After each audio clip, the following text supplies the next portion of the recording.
नमस्कार मंडळी. तर समृद्ध मराठी भाषेमध्ये पाण्यापासून तयार होणाऱ्या विविध म्हणी आणि त्याची विविध रूपे बघूया. तर झालं काय, त्या व्यक्तीचे 40शी उलटून गेली तरी लग्न जमत नव्हते. आता पुलाखालून बरेच पाणी वाहून गेले होते. त्या काकांनी आपल्या मुलाला खूप मुली दाखवल्या, पण पालथ्या घड्यावर पाणी. त्याच्या प्रत्येक नकाराला काकूंच्या डोळ्याला पाणी येई आणि त्यांच्या काळजाचे पाणी पाणी होई.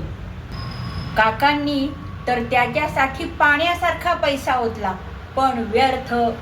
प्रत्येक दाखवण्याचा कार्यक्रम पाण्यावरचा बुडबुडा ठरला, अगदी जणू काही आळवावरचे पाणी.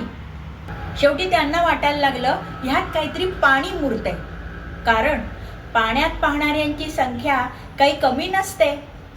शेवटी काकूंनी लग्न जमवण्यासाठी देव पाण्यात ठेवले.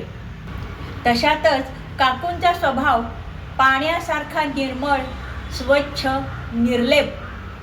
अगदी गायी पाण्यावर येतील. तशातच त्यांच्या घरी रिद्धी-सिद्धी पाणी भरत होत्या. शेवटी तळे राखेल तो पाणी चाखेल. काकांचे त्याच्या अगदी उलट. त्यांनी शत्रूला पाणी पाजले होते. बऱ्याच जणांची बिन पाण्याने करून त्यांनी त्यांच्या तोंडचे पाणी पळवले होते. लाथ मारीन तिथं पाणी काढीन अशी त्यांची वृत्ती होती. आणि त्यांचा मुलगा पण वळणाचे पाणी वळणावर अशा तऱ्हेने होता. कधीही त्याच्या तोंडाला पण पाणी सुटले नाही. मंडळी, तुम्हालाही या पाण्यापासून म्हणी, वाक्प्रचार आणि पाण्यापासून संदर्भ आवडले असतील तर मला लाईक करा, शेअर करा, सबस्क्राईब करा आणि हो, कॉमेंट करायला विसरू नका.